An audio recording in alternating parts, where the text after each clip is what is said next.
ഇടയായി. ഒന്നാം മൃഗം ബാബേൽ സാമ്രാജ്യത്തെയും രണ്ടാം മൃഗം മേദ്യ പാർസ്യ സാമ്രാജ്യത്തെയും മൂന്നാമത്തെ മൃഗം ഗ്രീസ് സാമ്രാജ്യത്തെയുമാണ് കുറിക്കുന്നതെന്ന് നാം കണ്ടു കഴിഞ്ഞതായ കാര്യങ്ങളാണ്. രണ്ടാം അധ്യായത്തിൽ നെബൂഖദ്നേസർ കാണുന്നതായിരിക്കുന്ന സമ്മിശ്ര ലോകബിംബവുമായി ഏഴാം അധ്യായത്തിലെ മൃഗങ്ങൾക്ക് വളരെ സാമ്യമുണ്ട് എന്ന് നാം പഠിക്കുവാനായിട്ടിടയായി. സമ്മിശ്ര ലോകബിംബത്തിന്റെ ഒന്നാം ഭാഗമായിരിക്കുന്ന തങ്കം കൊണ്ടുള്ള തല, അത് ബാബേൽ സാമ്രാജ്യത്തെ സൂചിപ്പിക്കുന്നത് പോലെ തന്നെ ദാനിയേൽ കാണുന്നതായിരിക്കുന്ന ഒന്നാമത്തെ മൃഗം സിംഹമാണ്. അതും ബാബിലോൺ സാമ്രാജ്യത്തെയാണ് വയ്ക്കുന്നതെന്ന് നാം ചിന്തിക്കുകയുണ്ടായി. അതുപോലെ ബിംബത്തിന്റെ രണ്ടാം ഭാഗമായിരിക്കുന്ന വെള്ളി കൊണ്ടുള്ളതായ നെച്ചും കൈകളും ഏഴാം അധ്യായത്തിൽ പ്രസ്താവിച്ചിരിക്കുന്നതായ രണ്ടാമത്തെ മൃഗമായിരിക്കുന്ന കരടിയും മേദ്യ പാർസ്യ സാമ്രാജ്യത്തെയാണ് സൂചിപ്പിക്കുന്നതെന്നും നാം ചിന്തിച്ചു കഴിഞ്ഞു. മൂന്നാമതായിട്ട് ബിംബത്തിന്റെ മൂന്നാം ഭാഗമായിരിക്കുന്ന താമ്രം കൊണ്ടുള്ളതായിരിക്കുന്ന വയറും അരയും ഏഴാം അധ്യായത്തിൽ ദാനിയേൽ കണ്ടതായിരിക്കുന്ന മൃഗദർശനത്തിൽ മൂന്നാമത്തെ മൃഗമായിരിക്കുന്ന പുള്ളിപ്പുലിക്ക് സാദൃശ്യമായ മൃഗവും ഗ്രീസ് സാമ്രാജ്യത്തെയാണ് സൂചിപ്പിക്കുന്നതെന്ന് നാം കഴിഞ്ഞ ക്ലാസ്സിൽ പഠിക്കുകയുണ്ടായി. രണ്ടാം അധ്യായത്തിൽ ബിംബത്തോടുള്ള ബന്ധത്തിൽ പറയാത്തതായ അല്ലെങ്കിൽ വെളിപ്പെടുത്താത്ത അനേക കാര്യങ്ങൾ ഏഴാം അധ്യായത്തിൽ മൃഗദർശനത്തോടുള്ള ബന്ധത്തിൽ രേഖപ്പെടുത്തിയിട്ടുണ്ട് എന്ന് നമുക്ക് കാണുവാനായിട്ട് സാധിച്ചു. തുടർന്ന് ഏഴാം അധ്യായത്തിൽ പ്രസ്താവിച്ചിരിക്കുന്ന നാലാമത്തെ മൃഗം ഘോരവും ഭയങ്കരവും അതിബലവുമുള്ള നാലാമത്തെ ഒരു മൃഗമാണെന്ന് ഇവിടെ കാണുവാനായിട്ട് സാധിക്കും. ഏഴാം അധ്യായത്തിന്റെ 4-ാം വാക്യം. അതിന് വലിയ ഇരുമ്പ് പല്ല് ഉണ്ടായിരുന്നു. അത് തിന്നുകയും തകർക്കുകയും ചെയ്തിട്ട് ശേഷമുള്ളതിനെ കാൽ കൊണ്ട് ചവിട്ടിക്കളഞ്ഞു. മുമ്പേ കണ്ട സകല മൃഗങ്ങളിലും വെച്ച് ഇത് വ്യത്യാസമുള്ളതായിരുന്നു. അതിന് 10 കൊമ്പുണ്ടായിരുന്നു. ഞാൻ കൊമ്പുകളെ നോക്കിക്കൊണ്ടിരിക്കുമ്പോൾ അവയുടെ ഇടയിൽ മറ്റൊരു ചെറിയ കൊമ്പ് മുളച്ചു വന്നു. അതിനാൽ മുമ്പിലത്തെ കൊമ്പുകളിൽ 3 വേരോടെ പറഞ്ഞുപോയി. ഈ കൊമ്പിൽ മനുഷ്യന്റെ കണ്ണുപോലെ കണ്ണും വമ്പ് പറയുന്ന വായും ഉണ്ടായിരുന്നുവെന്നാണ് ഈ 4-ാം മൃഗത്തെ സംബന്ധിച്ച് നമുക്ക് വായിക്കുവാനായിട്ട് സാധിക്കുന്നത്. ഇവിടെ 4-ാമത്തെ മൃഗത്തിന് പേര് പറഞ്ഞിട്ടില്ല. മാത്രമല്ല, ലോകത്തിലെങ്ങും കാണാൻ കഴിയാത്തതായ ഒരു മൃഗമായിട്ടാണ് ഈ 4-ാമത്തെ മൃഗത്തെ ഇവിടെ ചിത്രീകരിച്ചിരിക്കുന്നത്. അപ്പോൾ നമുക്ക് ഇവിടെ പഠിക്കുവാനുള്ളതായ കാര്യം, ബിംബത്തിന്റെ 4-ാം ഭാഗമായിരിക്കുന്ന തുട ഇരുമ്പ് കൊണ്ടുള്ളത് എന്ന് നാം 2-ാം അധ്യായത്തിൽ കണ്ടതിന്റെ അർത്ഥം 7-ാം അധ്യായത്തിൽ പറഞ്ഞിരിക്കുന്നതായ ഈ 4-ാമത്തെ മൃഗവുമായിട്ട് അത് ഒക്കുന്നതാണ്. അത് റോമാ സാമ്രാജ്യത്തെയാണ് സൂചിപ്പിക്കുന്നത്. അപ്പൊ 4-ാം മൃഗം സൂചിപ്പിക്കുന്നത് സാമ്രാജ്യങ്ങളിൽ 4-ാം സാമ്രാജ്യമായ റോമാ സാമ്രാജ്യത്തെയാണ് സൂചിപ്പിക്കുന്നതെന്ന് നാം മനസ്സിലാക്കേണ്ടതായിട്ടുണ്ട്. നമുക്കറിയാം, ലോകത്തിലെ മിക്ക രാജ്യങ്ങളുടെയും കൊടിയിൽ അടയാളമായി വെച്ചിരിക്കുന്നത് പല രാജ്യങ്ങളുടെയും കൊടിയടയാളം എന്ന് പറയുന്നത് മൃഗങ്ങളാണ്. ഇവിടെ ദാനിയേൽ പ്രവചനം 7-ാം അധ്യായത്തിൽ 4-ാം മൃഗം ഘോരവും ഭയങ്കരവും അതിബലവുമുള്ള ഒരു മൃഗമെന്നാണ് പ്രസ്താവിച്ചിരിക്കുന്നത്. അതിന്റെ രൂപം പറഞ്ഞിട്ടില്ല, അതിന്റെ പേരും ഇവിടെ വെളിപ്പെടുത്തിയിട്ടില്ല. പക്ഷെ പറഞ്ഞിരിക്കുന്നത് എന്താണ്? ഘോരവും ഭയങ്കരവും അതിബലവുമുള്ള ഒരു മൃഗമെന്ന് മാത്രമേ ഇവിടെ പ്രസ്താവിച്ചിട്ടിരിക്കുന്നു. മാത്രമല്ല, ഇതിന്റെ ഒരു പ്രത്യേകത അതിന് ഇരുമ്പ് പല്ലുണ്ടായിരുന്നു എന്നുള്ളതാണ്. അപ്പോൾ സമ്മിശ്ര ലോകബിംബത്തിൽ 4-ാം ഭാഗം തുട ഇരുമ്പ് കൊണ്ടുള്ളതാണെന്ന് അവിടെ പ്രസ്താവിച്ചതുപോലെ തന്നെ 7-ാം അധ്യായത്തിൽ പ്രസ്താവിച്ചിരിക്കുന്നതായ 4-ാം മൃഗത്തിന്റെ ഒരു പ്രത്യേകതയാണ് ഈ മൃഗത്തിന് ഇരുമ്പ് പല്ലുകൾ ഉണ്ടായിരുന്നു എന്നുള്ളതായ വസ്തുത. അപ്പോൾ ഇത് 4-ാമത്തെ മൃഗം എന്ന് പറയുന്നത് ഇത്ര ഓർത്തിരുന്നാൽ മതി, അത് റോമാ സാമ്രാജ്യത്തെയാണ് ഇവിടെ സൂചിപ്പിച്ചിരിക്കുന്നത്. അത് തിന്നുകയും തകർക്കുകയും ചെയ്തിട്ട് ശേഷമുള്ളതിനെ കാൽ കൊണ്ട് ചവിട്ടിക്കളഞ്ഞു. മുമ്പേ കണ്ട സകല മൃഗങ്ങളിലും വെച്ച് അത് വ്യത്യാസമുള്ളതായിരുന്നു. അതിന് 10 കൊമ്പുണ്ടായിരുന്നു. ഞാൻ ആ കൊമ്പുകളെ നോക്കിക്കൊണ്ടിരിക്കുമ്പോൾ അവയുടെ ഇടയിൽ നിന്ന് മറ്റൊരു ചെറിയ കൊമ്പ് മുളച്ചു വന്നു. അതിനാൽ മുമ്പിലത്തെ കൊമ്പുകളിൽ 3 പേരോട് പറഞ്ഞുപോയി, ഈ കൊമ്പിൽ മനുഷ്യന്റെ കണ്ണുപോലെ കണ്ണും വമ്പ് പറയുന്ന വായു ഉണ്ടായിരുന്നു എന്നാണ് ഇവിടെ രേഖപ്പെടുത്തിയിരിക്കുന്നത്. സമ്മിശ്ര ലോകബിംബത്തിൽ ഇരുമ്പുകൊണ്ടുള്ളതായ തുട റോമാ സാമ്രാജ്യത്തെ കുറിക്കുന്നതെന്ന് മാത്രമേ നമുക്ക് 2-ാം അധ്യായത്തിൽ നിന്ന് പഠിക്കുവാൻ കഴിഞ്ഞുള്ളൂവെങ്കിൽ ഈ 4-ാമത്തെ മൃഗത്തോടുള്ള ബന്ധത്തിൽ റോമാ സാമ്രാജ്യത്തെ കുറിച്ച് മറ്റു ചില പ്രത്യേകതകളും കൂടെ നമുക്ക് ഇവിടെ നിന്ന് മനസ്സിലാക്കുവാനായിട്ടുണ്ട്. അത് 2-ാം അധ്യായത്തിൽ വെളിപ്പെടുത്തിയിട്ടില്ലാത്തതാണ്. അതേസമയം 7-ാം അധ്യായത്തിൽ ആ കാര്യം പ്രത്യേകം എടുത്ത് പ്രസ്താവിച്ചിരിക്കുകയുമാണ് എന്ന് നാം മനസ്സിലാക്കണം. അപ്പോൾ ഈ ഘോരവും ഭയങ്കരവും അതിബലവുമുള്ളതായ മൃഗം, അതാണ് 4-ാം മൃഗത്തിന്റെ പ്രത്യേകതയായിട്ട് ഇവിടെ പറഞ്ഞിരിക്കുന്നത്. അങ്ങനെയാണെങ്കിൽ ഈ മൃഗം റോമാ സാമ്രാജ്യത്തെയാണ് സൂചിപ്പിക്കുന്നത് എന്നതിനുള്ള ബന്ധത്തിൽ ഈ മൃഗത്തിന്റെ തലയിലേക്ക് ദാനിയേൽ നോക്കുമ്പോൾ അവിടെ 10 കൊമ്പുകൾ ഈ മൃഗത്തിന്റെ തലയിൽ ദാനിയേലിന് കാണുവാനായിട്ട് ഇടയായി. നമുക്കറിയാം, സമ്മിശ്ര ലോകബിംബത്തിന്റെ 2 കാലുകളിലും കൂടെ 10 വിരലുകൾ കാണുന്നത് പോലെ ഇവിടെ 7-ാം അധ്യായത്തിൽ കാണുന്നതായിരിക്കുന്ന 4-ാം മൃഗത്തിന്റെ തലയിൽ ദാനിയേൽ കാണുന്നത് 10 കൊമ്പുകളാണ്. 10 കൊമ്പുകളാണ്. 2-ാം അധ്യായം നാം ചിന്തിച്ച സമയത്ത് ആ 10 വിരലുകൾ 10 രാജ്യങ്ങളെയാണ്, 10 രാജാക്കന്മാരെയാണ് സൂചിപ്പിക്കുന്നതെന്ന് നാം കണ്ടു കഴിഞ്ഞതാണ്. അങ്ങനെയാണെങ്കിൽ ഇവിടെയും ആ അർത്ഥം തന്നെയാണ് നമുക്ക് മനസ്സിലാക്കുവാനായിട്ട് സാധിക്കുന്നത്. ഇനി അടുത്ത പ്രത്യേകത എന്തായിരുന്നു ദാനിയേൽ കണ്ടത്? ഈ ദാനിയേൽ നോക്കിക്കൊണ്ടിരിക്കുന്ന സമയത്ത് 10 കൊമ്പുകളുടെ ഇടയിൽ നിന്ന് മറ്റൊരു ചെറിയ കൊമ്പ് മുളച്ചു വരുന്നത് ദാനിയേൽ കാണാനിടയായി. അത് മാത്രമല്ല, ആ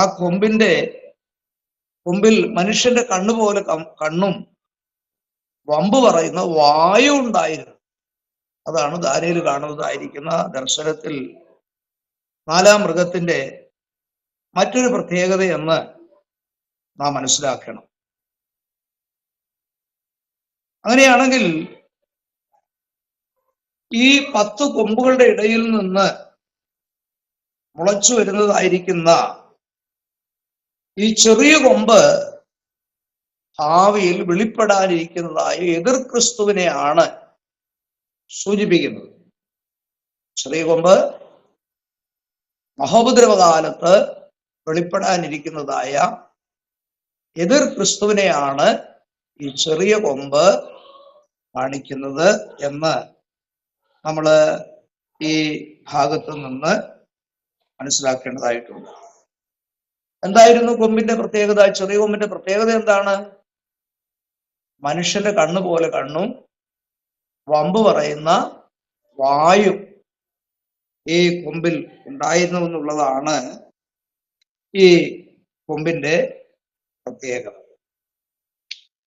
അപ്പോൾ ഭാവിയിൽ വെളിപ്പെടാനിരിക്കുന്നതായ 10 രാജ്യങ്ങൾ, 10 രാജാക്കന്മാര്, അതാണ് 10 കൊമ്പുകൾ എന്ന് കാണിക്കുമ്പോൾ തന്നെ അന്ത്യകാലത്ത് വെളിപ്പെടാനിരിക്കുന്ന 10 രാജ്യങ്ങളിൽ നിന്ന്, അതിലൊരു രാജ്യത്തിൽ നിന്ന്, അതേതാന്ന് പറയാൻ പറ്റത്തില്ല, അവിടെ നിന്നായിരിക്കും എതിർ ക്രിസ്തു വരുന്നതെന്നുള്ളതായ ഒരു സൂചനയാണ് അതിൽ നിന്ന് നമുക്ക് മനസ്സിലാക്കുവാനായിട്ട് സാധിക്കുന്നത്. ഈ എതിർ ക്രിസ്തുവിനോടുള്ള ബന്ധത്തിൽ നമ്മൾ പല കാര്യങ്ങൾ ചിന്തിക്കുമ്പോൾ തന്നെ എതിർ ക്രിസ്തുവിനെ സംബന്ധിച്ച് പല പേരുകൾ വേദപുസ്തകത്തിൽ പറഞ്ഞിട്ടുണ്ട്. ആ പേരുകൾ ഞാനൊന്ന് ഓർപ്പിക്കുക, നിങ്ങൾ ഒന്ന് നോട്ട് ചെയ്യുന്നത് നന്നായിരിക്കും. എതിർ ക്രിസ്തുവിന് ദൈവവചനത്തിൽ കൊടുത്തിരിക്കുന്ന ഇതര നാമങ്ങൾ ഏതൊക്കെയാണെന്ന് പറയാം.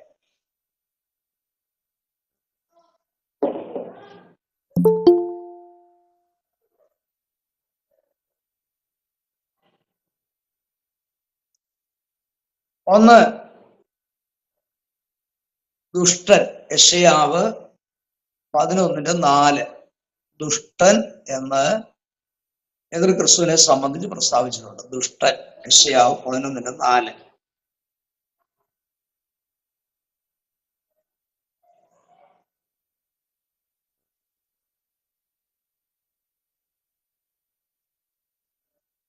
അടുത്തത്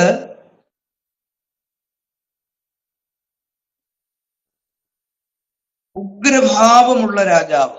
ഉഗ്രഭാവമുള്ള രാജാവ്.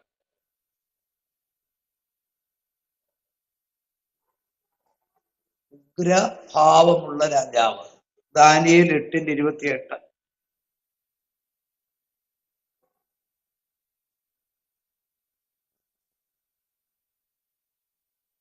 അടുത്ത പേര് വരുവാനിരിക്കുന്ന പ്രഭു. സാത്താനും ഈ പേരുകൾ തന്നെ ഉപയോഗിച്ചിട്ടുണ്ട്. ആ പേര് തന്നെ എതിർ ക്രിസ്തുവിനെ സംബന്ധിച്ചും ഉപയോഗിച്ചിട്ടുണ്ട്. വരുവാനിരിക്കുന്ന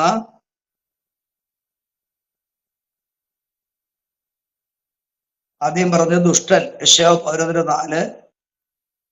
അടുത്തത് ഉഗ്രഭാവമുള്ള രാജാവ്, ദാനിയേൽ 8:28.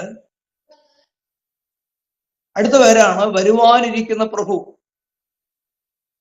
ദാനിയേൽ 9:26. ദാനിയേൽ 9:26.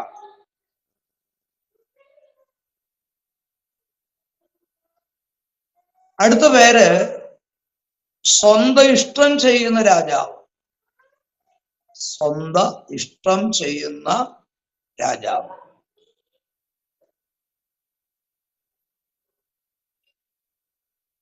ദാനിയേൽ 11:36.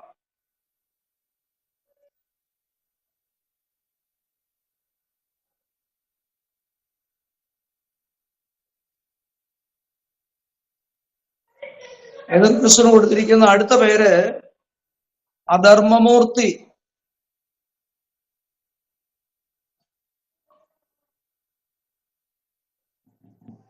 അധർമ്മമൂർത്തി 2 തെസ്സലോനിക്കർ 2:3 മുതൽ 8 വരെയുള്ള വാക്യങ്ങളിൽ അത് കാണുന്നു.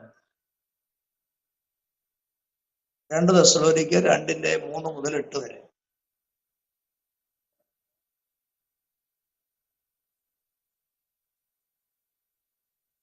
അടുത്ത പേര് നാശയോഗ്യൻ.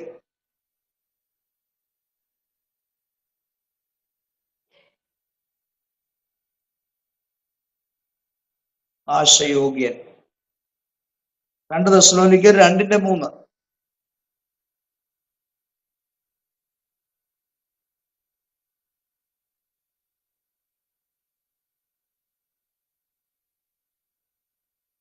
അടുത്ത പേരാണ് എതിരാളി. എതിരാളി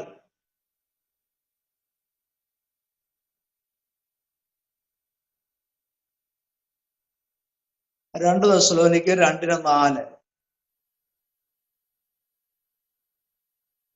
2 തെസ്സലോനിക്കർ 2:4. അടുത്ത പേരാണ് മൃഗം.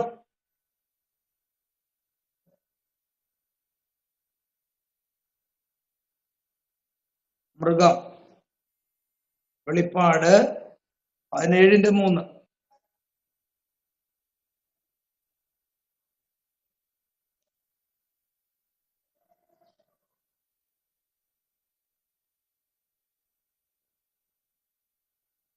അടുത്ത വേറൊരു പേരുണ്ട്, വടക്കേ രാജാവ്.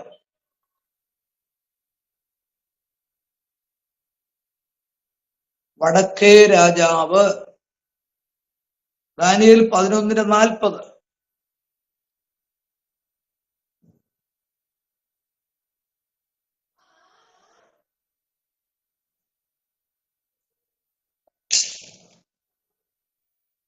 നമുക്ക് മടങ്ങി വരാം. ഈ 4-ാം മൃഗത്തെ സംബന്ധിച്ച് ദാനിയേൽ 7:4 മുതലുള്ള വാക്യങ്ങളിൽ 7 മുതലുള്ള വാക്യങ്ങളിൽ പല കാര്യങ്ങൾ നമുക്ക് മനസ്സിലാക്കുവാനായിട്ട് കഴിഞ്ഞു.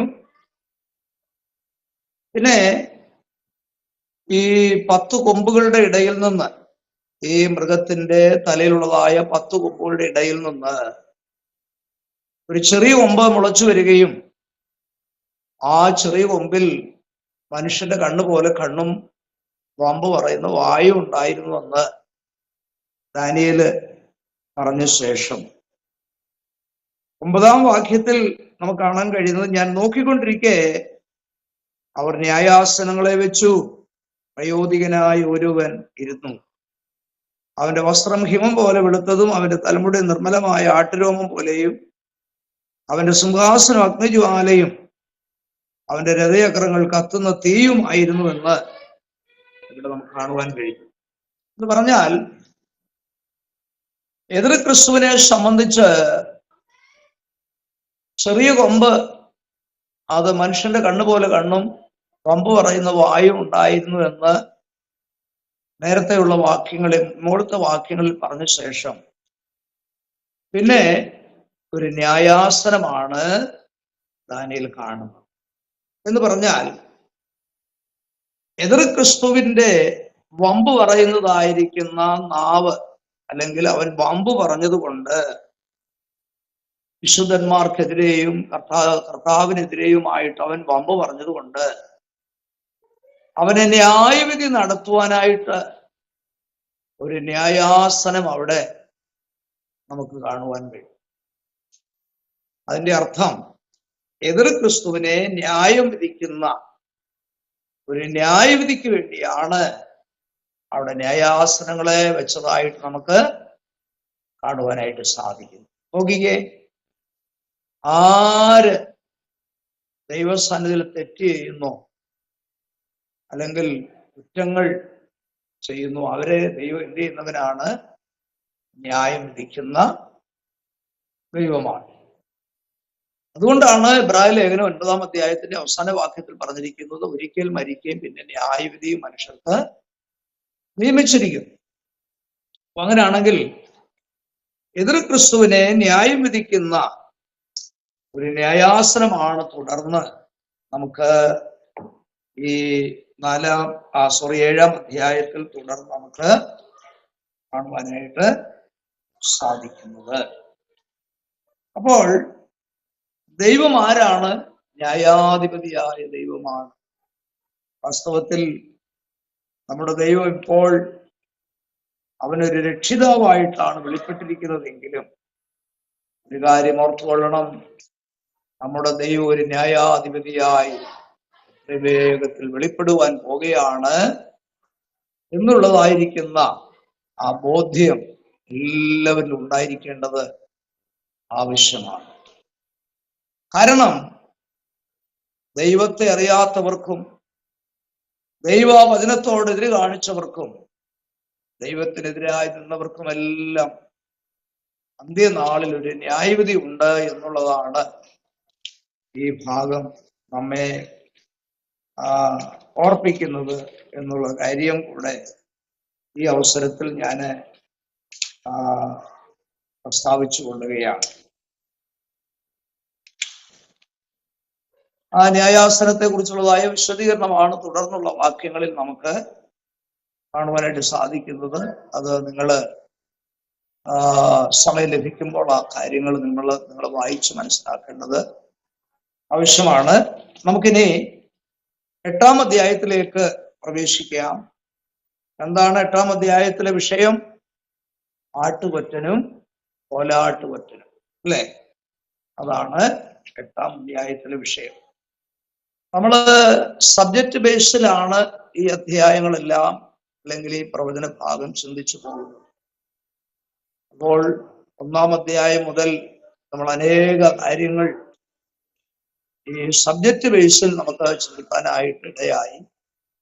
1-ാം അധ്യായത്തിൽ ഇസ്രായേലിന്റെ ബാബേൽ പ്രവാസം, 2-ാം അധ്യായത്തിൽ സമ്മിശ്ര ലോകത്തിന്റെ ബിംബം, 3-ാം അധ്യായത്തിൽ തീച്ചുള, 4-ാം അധ്യായത്തിൽ വൃക്ഷദർശനം, 5-ാം അധ്യായത്തിൽ കൈയെഴുത്ത്, 6-ാം അധ്യായത്തിൽ സിംഹഗുഹ, 7-ാം അധ്യായത്തിൽ വന്യമൃഗ ദർശനം. അങ്ങനെ 8-ാം അധ്യായത്തിലേക്ക് പ്രവേശിക്കുമ്പോൾ നമുക്ക് ആട്ടുകൊറ്റനെ കുറിച്ചും കോലാട്ടുകൊറ്റനെ കുറിച്ചുമുള്ള ഒരു വിശദീകരണമാണ് നമുക്കിവിടെ കാണുവാനായിട്ട് സാധിക്കുന്നത്. ഒരു കാര്യം കൂടെ ഓർക്കണം, ഈ 8-ാം അധ്യായത്തിനും 2-ാം അധ്യായത്തിനും 7-ാം അധ്യായത്തിനും ഒരേ കാര്യങ്ങളാണ് പ്രസ്താവിക്കാനുള്ളത്.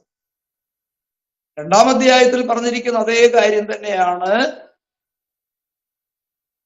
ദാനിയേൽ കണ്ട 4 മൃഗങ്ങളോടുള്ള ബന്ധത്തിൽ 7-ാം അധ്യായത്തിൽ ചിന്തിപ്പാനിടയായി. അതിന്റെ തുടർച്ച എന്നവണ്ണമാണ് 8-ാം അധ്യായത്തിലെയും കാര്യങ്ങൾ നമുക്ക് ചിന്തിപ്പാനായിട്ടുള്ളത്. എന്ന് പറഞ്ഞാൽ 8-ാം അധ്യായത്തിൽ പ്രസ്താവിച്ചിരിക്കുന്ന ഈ ആട്ടുകൊറ്റനും കോലാട്ടുകൊറ്റനും എന്ന് പറയുന്നത് ഈ പറഞ്ഞ 2-ാം അധ്യായവും 7-ാം അധ്യായവുമായിട്ട് വളരെ അടുത്ത ബന്ധമാണ്, അല്ലെങ്കിൽ ഒരേ അർത്ഥമാണ് ഈ അധ്യായത്തിലും പ്രസ്താവിച്ചിരിക്കുന്നുള്ള കാര്യം വിതരണത്തിൽ ഞാൻ പ്രത്യേകം ഓർപ്പിച്ചുകൊള്ളുകയാണ്. നമുക്ക് 8-ാം അധ്യായത്തിലേക്ക് വരാം. 8-ാം അധ്യായം എടുത്താട്ടെ.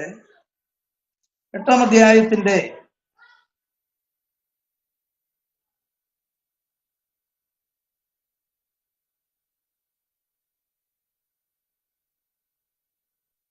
1 മുതലുള്ള വാക്യങ്ങളിൽ നമുക്ക് ഈ ആട്ടുകൊറ്റനെ കുറിച്ചും കോലാട്ടുകൊറ്റനെ കുറിച്ചുമുള്ള അനേക കാര്യങ്ങൾ നമുക്ക് കാണുവാനായിട്ട് സാധിക്കും. ആരെങ്കിലും 8-ാം അധ്യായത്തിന്റെ 1 തൊട്ടുള്ള വാക്യങ്ങൾ താഴോട്ടൊന്ന് വായിച്ചാൽ എല്ലാവർക്കും ആ വാക്യങ്ങൾ ശ്രദ്ധിക്കുവാൻ കഴിയും. നമുക്ക് അതിനുശേഷം ആ കാര്യങ്ങളെ കുറിച്ച് ചിന്തിക്കുകയും ചെയ്യാം. ഒന്ന് വായിക്കാമോ? 8-ന്റെ 1 തൊട്ടുള്ള വാക്യങ്ങൾ ആരെങ്കിലും പ്ലീസ് വായിച്ചു. ദാനിയേൽ എന്ന എനിക്ക് ആദിയിൽ ഉണ്ടായതിനു ശേഷം ബെൽസസർ രാജാവിന്റെ വാഴ്ചയുടെ 3-ാം ആണ്ടിൽ ഒരു ദർശനമുണ്ടായി. ഞാനൊരു ദർശനം കണ്ടു. ഏലാം സംസ്ഥാനത്തിലെ ശൂഷൻ രാജധാനിയിലായിരുന്നപ്പോൾ അത് കണ്ടു. ഞാൻ ഊലായി നദീതീരത്ത് നിൽക്കുന്നതായി ദർശനത്തിൽ കണ്ടു. ഞാൻ തല പൊക്കിയപ്പോൾ 2 കൊമ്പുള്ള ഒരു ആട്ടുകൊറ്റൻ നദീതീരത്ത് നിൽക്കുന്നത് കണ്ടു. ആ കൊമ്പുകൾ നീണ്ടവയായിരുന്നു. ഒന്ന് മറ്റേതിനേക്കാൾ അധികം നീണ്ടത് ഒടുക്കം മുളച്ചു വന്നതായിരുന്നു. ആ ആട്ടുകൊറ്റൻ പടിഞ്ഞാറോട്ടും വടക്കോട്ടും തെക്കോട്ടും ഇടിക്കുന്നത് ഞാൻ കണ്ടു. ഒരു മൃഗത്തിനും അതിന്റെ മുമ്പാകെ നിൽപ്പാൻ കഴിഞ്ഞില്ല. അതിന്റെ കയ്യിൽ നിന്ന് രക്ഷിക്കാവുന്നവനും ആരുമില്ല. അത് ഇഷ്ടം പോലെ ചെയ്തു വമ്പ് കാട്ടിപ്പോന്നു. ഞാൻ നോക്കിക്കൊണ്ടിരിക്കുമ്പോൾ ഒരു കോലാട്ടുകൊറ്റൻ പടിഞ്ഞാറ് നിന്ന് നിലം തൊടാതെ സർവ്വഭൂതലത്തിലും കൂടി വന്നു. ആ കോലാട്ടുകൊറ്റന് കണ്ണുകളുടെ നടുവിൽ വിശേഷമായ ഒരു കൊമ്പുണ്ടായിരുന്നു.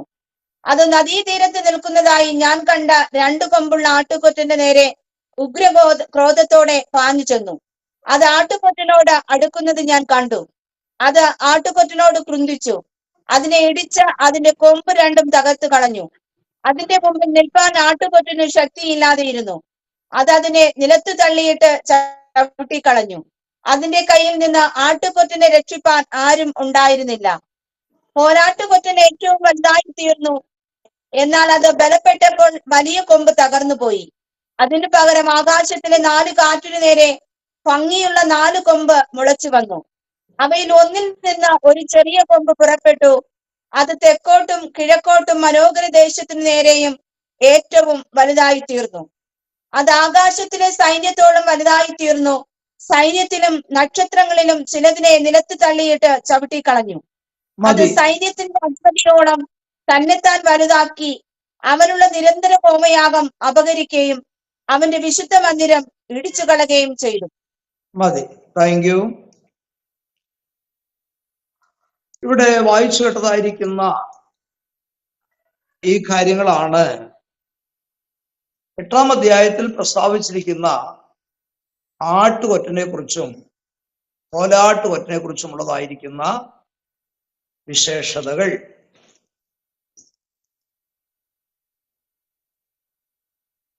ഈ ഭാഗം നാം ചിന്തിക്കുമ്പോൾ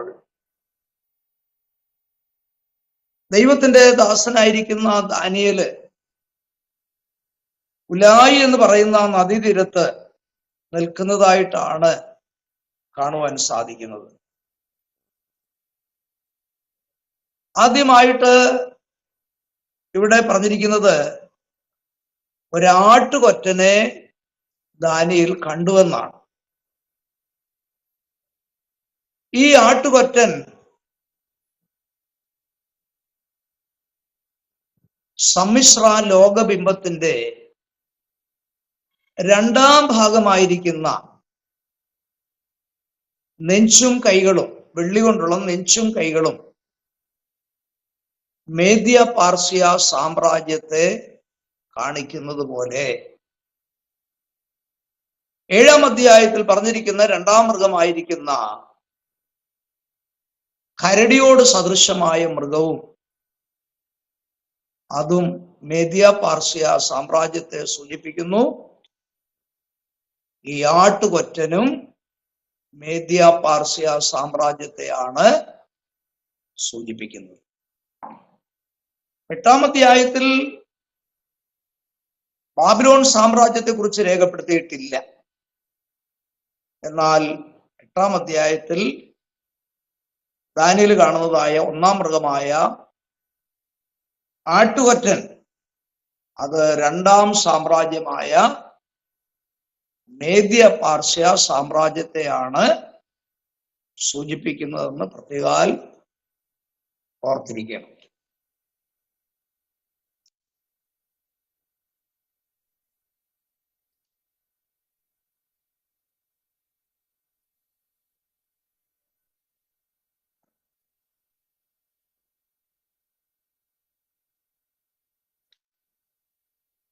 ഇനി ആട്ടുകൊറ്റന്റെ വിശേഷതകൾ എന്തൊക്കെയാണെന്ന് നമുക്ക് ശ്രദ്ധിക്കാം.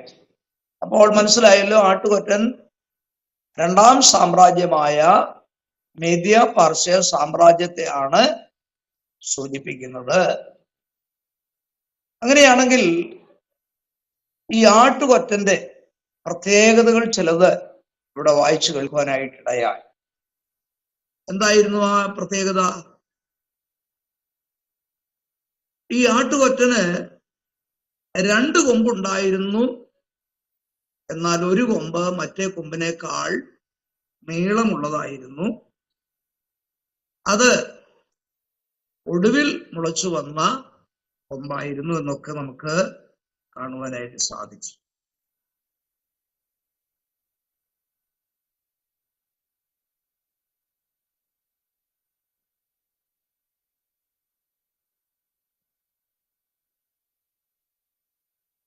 അപ്പൊ ഒരു കൊമ്പ് മറ്റു കൊമ്പിനേക്കാൾ നീളമുള്ളതായിരുന്നു എന്ന് പറഞ്ഞിരിക്കുന്നതിന്റെ കാരണം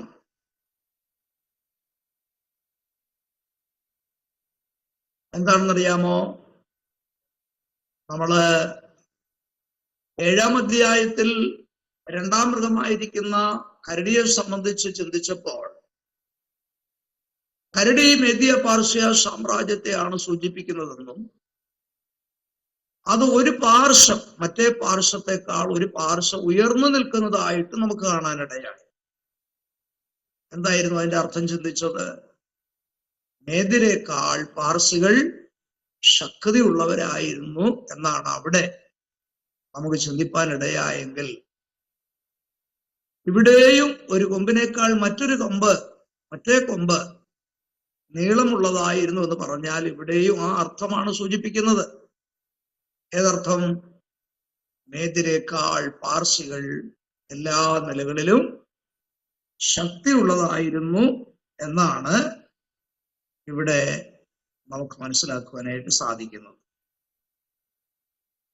മറ്റൊരു കാര്യം ഇവിടെ നമുക്ക് ഓർക്കാനുള്ളത്, പാർസികളുടെ ദേശീയ ചിഹ്നം അല്ലെങ്കിൽ അവരുടെ കൊടിയടയാളം ആട്ടുകൊറ്റനാണ് എന്നുള്ളത് ഇവിടെ ഈ വിഷയം തെളിയിക്കുന്നതായ മറ്റൊരു കാര്യമാണ്. അത് നമ്മൾ പ്രത്യേകം ഓർത്തിരിക്കേണ്ടതാണ്.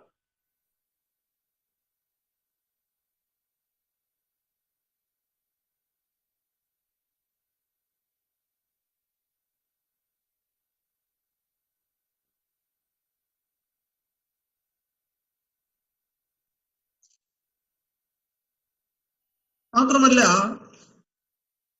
ഈ ആട്ടുകൊറ്റനെ സംബന്ധിച്ച് മറ്റൊരു കാര്യം നമ്മൾ വായിച്ചു കേട്ടത്,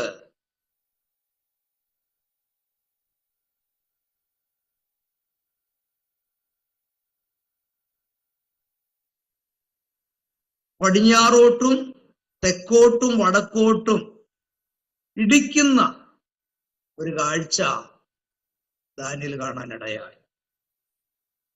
ആട്ടുകൊറ്റനെ സംബന്ധിച്ച് മറ്റൊരു പ്രത്യേകതയാണ്, അത് വടക്കോട്ടും തെക്കോട്ടും പടിഞ്ഞാറോട്ടും ഇടിക്കുന്നത് താൻ കണ്ടു എന്ന് കാണാൻ സാധിക്കും. 3 കാര്യങ്ങൾ, വടക്കോട്ടും തെക്കോട്ടും പടിഞ്ഞാറോട്ടും ഇടിക്കുന്ന കാഴ്ച എന്ന് പറഞ്ഞാൽ 7-ാം അധ്യായത്തിൽ പറഞ്ഞിരിക്കുന്നതായ കരടിയുടെ വായിൽ 3 വാരിയെല്ലുകൾ അത് കടിച്ചു പിടിച്ചിരിക്കുന്നു എന്ന് നമ്മൾ ചിന്തിച്ചതാണ്. എന്ന് പറഞ്ഞാൽ മേദ്യ പാർശ്യ സാമ്രാജ്യം പിടിച്ചടക്കിയതായ 3 രാജ്യങ്ങളെയാണ് അത് സൂചിപ്പിക്കുന്നത്. മാസിഡോണിയ, സിറിയ, ഈജിപ്ത്, അല്ലെ? ഈ രാജ്യങ്ങളെ പിടിച്ചടക്കിയതായിട്ട് 7-ാം അധ്യായത്തിൽ 3 വാരിയെല്ലുകൾ കടിച്ചു പിടിച്ചിരിക്കുന്നുവെന്ന് ചിന്തിച്ചപ്പോൾ നമ്മൾ പഠിച്ചതാണ്. അതേ അർത്ഥമാണ് ഇവിടെയും. എന്തൊക്കെ? ഈ ആട്ടുകൊറ്റൻ തെക്കോട്ടും വടക്കോട്ടും പടിഞ്ഞാറോട്ടും ഇടിക്കുന്നതായിട്ട് കണ്ടു എന്ന് പറഞ്ഞിരിക്കുന്നതും അതുതന്നെയാണ്. മേദ്യ പാർശ്യ സാമ്രാജ്യം യുദ്ധം ചെയ്ത് പിടിച്ചടക്കിയതായ 3 രാജ്യങ്ങളെയാണ് ഇത് സൂചിപ്പിക്കുന്നത്. അപ്പൊ ഇത്രയും കാര്യങ്ങളാണ് ആട്ടുകൊറ്റനെ സംബന്ധിച്ച് 8-ാം അധ്യായത്തിൽ നിന്ന് നമുക്ക് മനസ്സിലാക്കുവാനായിട്ട് സാധിക്കുന്നത്. അപ്പോൾ ഇത്രയും ഓർത്തിരുന്നോണം, ആട്ടുകൊറ്റൻ മേദ്യ പാർശ്യ സാമ്രാജ്യത്തെയാണ് സൂചിപ്പിക്കുന്നു. 7-ാം അധ്യായവും 2-ാം അധ്യായവും 7-ാം അധ്യായവും 8-ാം അധ്യായവും കൂടെ നമ്മളൊന്ന് ബന്ധിപ്പിച്ചു പറഞ്ഞാൽ നെബൂഖദ്നേസർ രാജാവ് കാണുന്നതായ സമ്മിശ്ര ലോകബിംബത്തിന്റെ 2-ാം ഭാഗമായിരിക്കുന്ന വെള്ളി കൊണ്ടുള്ളതായ നെഞ്ചും കൈകളും 7-ാം അധ്യായത്തിൽ ദാനിയേൽ കണ്ടതായിരിക്കുന്ന മൃഗദർശനത്തിൽ 2-ാം മൃഗമായിരിക്കുന്ന കരടിക്ക് സദൃശമായ മൃഗവും 8-ാം അധ്യായത്തിൽ ദാനിയേൽ കണ്ടതായിരിക്കുന്ന 1-ാം മൃഗമായിരിക്കുന്ന ആട്ടുകൊറ്റനും മേദ്യ പാർസ്യ സാമ്രാജ്യത്തെയാണ് സൂചിപ്പിക്കുന്നത് എന്നുള്ള വസ്തുത എല്ലാവരും ഓർത്തിരിക്കുക. ഇനി കോലാട്ടുകൊറ്റനെ സംബന്ധിച്ചുള്ള ചില വസ്തുതകളാണ് അടുത്തതായിട്ട് നമുക്ക് ചിന്തിക്കാനുള്ളത്. ഈ 2 കൊമ്പുള്ളതായിരിക്കുന്ന കോലാട്ടുകൊറ്റനെ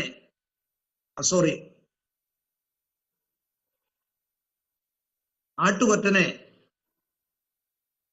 ദാനിയേൽ നോക്കിക്കൊണ്ടിരിക്കുന്ന സമയത്ത് അടുത്തതായിട്ട് എന്താ ദാനിയേൽ കണ്ടത്? പടിഞ്ഞാറ് നിന്നും നിലം തൊടാതെ ഒരു കോലാട്ടുകൊറ്റൻ പാഞ്ഞു വരുന്നത് ദാനിയേൽ കാണുകയാണ്. ഈ കോലാട്ടുകൊറ്റന് മറ്റു കോലാട്ടുകൊറ്റന്മാരിൽ നിന്നും വ്യത്യാസം ഉണ്ടായിരുന്നു. എന്തായിരുന്നു ആ വ്യത്യാസം? സാധാരണ കോലാട്ടുകൊറ്റന്മാർക്ക് 2 കൊമ്പുകൾ മാത്രം ഉള്ളപ്പോൾ ഈ കോലാട്ടുകൊറ്റന് ദാനിയേൽ കണ്ടത് 3 കൊമ്പുകളാണ്. അതിലൊരു കൊമ്പ് 2 കണ്ണുകളുടെ നടുവിൽ മുളച്ചു വന്നതായിട്ടും അല്ലെങ്കിൽ ഉള്ളതായിട്ടാണ് ദാനിയേൽ കാണാനിടയായത്. അപ്പൊ കോലാട്ടുകൊറ്റന്റെ പ്രത്യേകത ഓർത്തിരിക്കണം. അതെവിടെ നിന്നാണ് പാഞ്ഞു വന്നത്? പടിഞ്ഞാറ് നിന്ന്. ഈ വേദപുസ്തകത്തിൽ പറഞ്ഞിട്ടുള്ളതായ ദിക്കുകളെല്ലാം കിഴക്ക്, പടിഞ്ഞാറ്, തെക്ക്, വടക്ക് ഇതെല്ലാം പറയുമ്പോൾ തന്നെ ഇസ്രായേൽ രാജ്യത്തോട് ബന്ധപ്പെടുത്തിയാണ് പറഞ്ഞിരിക്കുന്നത്. ഇസ്രായേൽ രാജ്യത്തിന്റെ തെക്കും വടക്കും പടിഞ്ഞാറും വടക്കുമുള്ളതായ ആ ദിക്കുകളായിട്ട് വേണം അതിനെ നമ്മൾ കണക്കാക്കാൻ. അങ്ങനെയാണെങ്കിൽ ഈ പടിഞ്ഞാറ് നിന്ന് ഒരു കോലാട്ടുകൊറ്റൻ നിലം തൊടാതെ പാഞ്ഞു വന്നു എന്ന് പറഞ്ഞാൽ ഇസ്രായേൽ രാഷ്ട്രത്തിന്റെ പടിഞ്ഞാറ് ഭാഗമാണ് ഗ്രീക്ക് സാമ്രാജ്യം സ്ഥിതി ചെയ്യുന്നത്. അവിടെ നിന്ന് പാഞ്ഞു വന്നതായിരിക്കുന്ന ഈ കോലാട്ടുകൊറ്റൻ എന്ന് പറഞ്ഞാൽ അത് ഗ്രീസ് സാമ്രാജ്യത്തെയാണ് സൂചിപ്പിക്കുന്നത്. കോലാട്ടുകൊറ്റൻ സൂചിപ്പിക്കുന്നത് ഏത് സാമ്രാജ്യമാണ്? ഗ്രീക്ക് സാമ്രാജ്യമാണ്.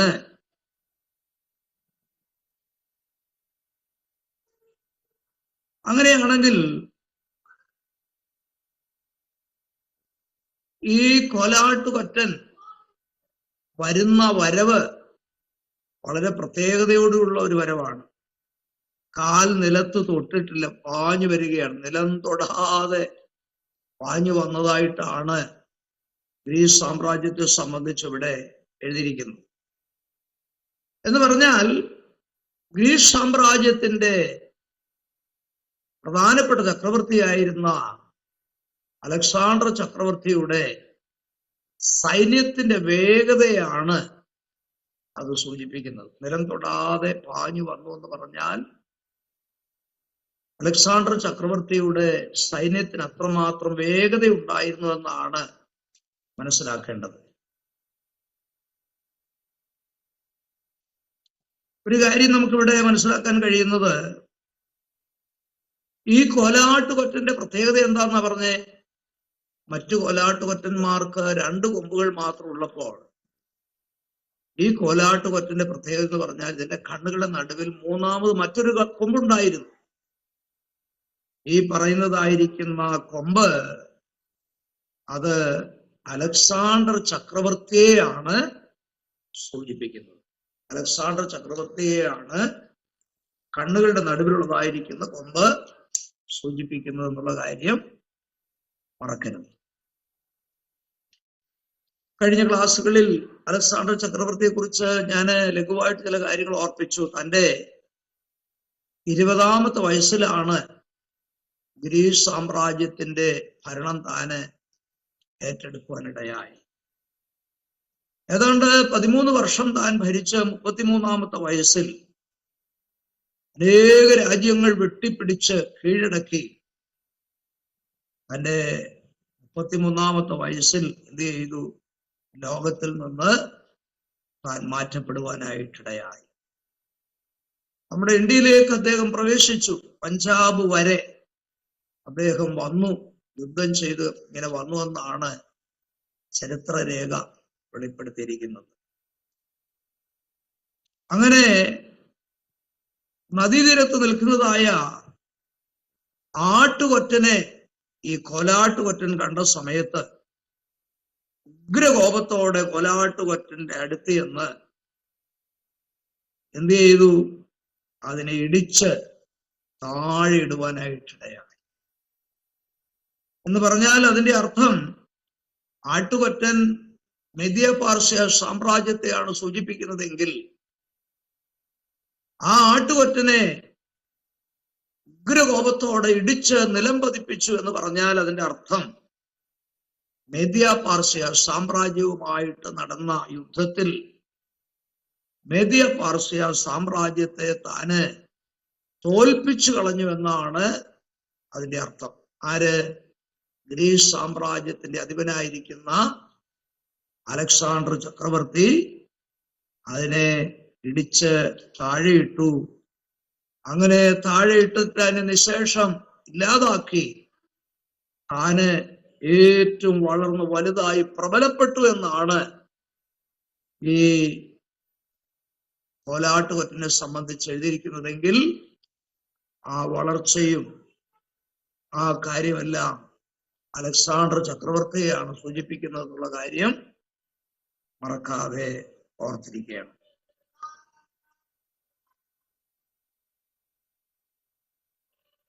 മാത്രമല്ല പിന്നെ ദാനിയേൽ കാണുന്നത് ഈ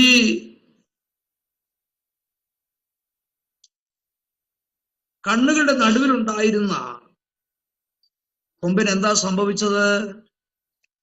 ഈ കണ്ണുകളുടെ നടുവിൽ ഉണ്ടായിരുന്ന ഈ കൊമ്പ് എന്ത് ചെയ്തു? പിന്നീട് അത് പറഞ്ഞു പോയതായിട്ട് അല്ലെങ്കിൽ കൊമ്പ് തകർന്നു പോയതായിട്ട് നമുക്ക് കാണുവാൻ കഴിയും. അങ്ങനെ ആ കൊമ്പ് തകർന്നു പോയെങ്കിലും അതിന് പകരം ആകാശത്തിലെ 4 കാറ്റിന് നേരെ ഭംഗിയുള്ള 4 കൊമ്പ് എന്ത് ചെയ്തു? മുളച്ചു വന്നു. അങ്ങനെ 4 കൊമ്പ് മുളച്ചു വന്നു എന്ന് പറഞ്ഞാൽ അതിന്റെ അർത്ഥം ഇതാണ്. 7-ാം അധ്യായത്തിൽ ദാനിയേൽ കണ്ടതായിരിക്കുന്ന 3-ാം മൃഗമായിരിക്കുന്ന പുള്ളിപ്പുലിക്ക് 4 തലകൾ ഉണ്ടായിരുന്നു എന്ന് നാം ചിന്തിച്ചപ്പോൾ എന്താണ് മനസ്സിലാക്കിയത്? അലക്സാണ്ടർ ചക്രവർത്തിയുടെ മരണശേഷം തന്റെ രാജ്യം തന്റെ കീഴിലുള്ളതായിരിക്കുന്ന 4 സൈന്യാധിപന്മാരുടെ കീഴിൽ എന്ത് ചെയ്തു? വിഭജിക്കപ്പെടുവാനായിട്ടിടയായി എന്ന് നമ്മൾ ചിന്തിച്ചത് ഓർമ്മയുണ്ടല്ലോ. അതേ കാര്യമാണ് കണ്ണുകളുടെ നടുവിൽ ഉണ്ടായിരുന്ന കൊമ്പ്, കോലാട്ടുകൊറ്റന്റെ കൊമ്പ് തകർന്നു പോയ സ്ഥാനത്ത് ആകാശത്തിലെ 4 കാറ്റിനാൽ അവിടെ 4 കൊമ്പുകൾ മുളച്ചു വന്നതായിട്ട് ഇവിടെ രേഖപ്പെടുത്തിയിരിക്കുന്ന അർത്ഥം അതാണ്. എന്നാൽ വീണ്ടും ഒരു കാര്യം ഇവിടെ പ്രസ്താവിച്ചിരിക്കുന്നത് കണ്ടോ? അതിലൊന്നിൽ നിന്ന് ഒരു ചെറിയ കൊമ്പ് പുറപ്പെട്ടു വരുവാനായിട്ടിടയായി. അപ്പോൾ കോലാട്ടുകൊറ്റന്റെ കണ്ണിന്റെ നടുവിൽ നിന്നതായ ആ വലിയ കൊമ്പ് തകർന്നു പോവുകയും ആ സ്ഥാനത്ത് ഭംഗിയുള്ള മറ്റ് 4 കൊമ്പുകൾ മുളച്ചു വരികയും അങ്ങനെ മുളച്ചു വന്നതായ 4 കൊമ്പിൽ ഒരു കൊമ്പിൽ നിന്ന് ഒരു ചെറിയ കൊമ്പ് എന്ത് ചെയ്തു? മുളച്ചു വന്നു എന്ന് കാണുമ്പോൾ നമ്മൾ ഓർക്കണം, 7-ാം അധ്യായത്തിലെ 4-ാം മൃഗമായ ഘോരവും ബലമുള്ളതും അതിഭയങ്കരവുമായ 4-ാമത് കണ്ട ആ മൃഗത്തിന്റെ തലയിൽ 10 കൊമ്പുകൾ ഉണ്ടായിരുന്നു. അവയുടെ ഇടയിൽ നിന്ന് മറ്റൊരു ചെറിയ കൊമ്പ് മുളച്ചു വന്നു എന്ന് നമ്മൾ മുമ്പേ പഠിച്ചതാണ്. ആ ചെറിയ കൊമ്പ് ആരെയാണ് സൂചിപ്പിക്കുന്നത്? എതിർ ക്രിസ്തുവിനെയാണ് സൂചിപ്പിക്കുന്നതെങ്കിൽ ഇവിടെയും ആ അർത്ഥം തന്നെ ഓർക്കണം. കോലാട്ടുകൊറ്റന്റെ കണ്ണുകളുടെ നടുവിലുണ്ടായിരുന്ന വലിയ കൊമ്പ് തകർന്നുപോയ സ്ഥാനത്ത് മറ്റ് 4 കൊമ്പുകൾ മുളച്ചു വന്നതിൽ ഒരു കൊമ്പിൽ നിന്ന് മറ്റൊരു ചെറിയ കൊമ്പ് മുളച്ചു വന്നു എന്ന് പറഞ്ഞാൽ ഇവിടെയും ആ ചെറിയ കൊമ്പ് ആരെയാണ് സൂചിപ്പിക്കുന്നത്? എതിർ ക്രിസ്തുവിനെയാണ് സൂചിപ്പിക്കുന്നത് എന്നുള്ള കാര്യം നമ്മൾ മറന്നു പോകരുത്. ഒരു കാര്യം നമ്മൾ മനസ്സിലാക്കണം, ദൈവവചനത്തിൽ പ്രസ്താവിച്ചിരിക്കുന്ന പരസ്യമായും രഹസ്യമായും അല്ലെങ്കിൽ പരോക്ഷമായും പറഞ്ഞിരിക്കുന്ന എല്ലാ വചനങ്ങളും അതാതിന്റെ സമയത്ത് ദൈവം നിറവേറ്റുന്ന ദൈവം. ഇവിടെ ചെറിയ കൊമ്പെന്നൊക്കെ പറഞ്ഞിരിക്കുന്നത് എതിർ ക്രിസ്തുവിനെ സംബന്ധിച്ചാണെങ്കിൽ അക്ഷരീയമായിട്ട് അത് അന്ത്യകാലഘട്ടത്തിൽ സംഭവിക്കുക തന്നെ ചെയ്യുമെന്നുള്ളൊരു കാര്യം ദൈവമക്കൾ എല്ലാവരും ഓർത്തിരിക്കേണ്ടതാണ്.